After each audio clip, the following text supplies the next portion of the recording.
How to restore data from computer to iPhone. We have introduced how to back up iPhone data before upgrade in the previous guide.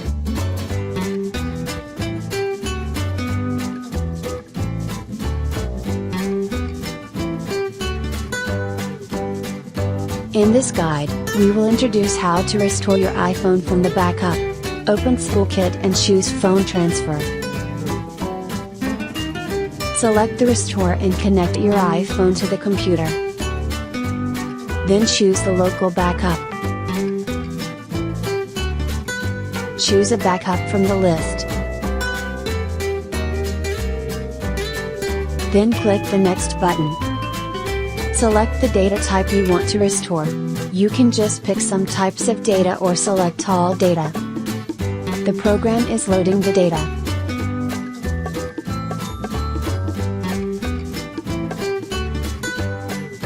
Click Next to restore data to your iPhone.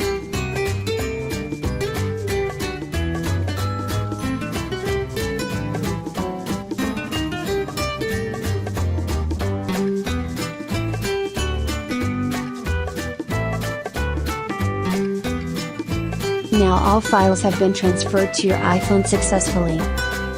You can view them on your device. That's the end. Thanks for watching.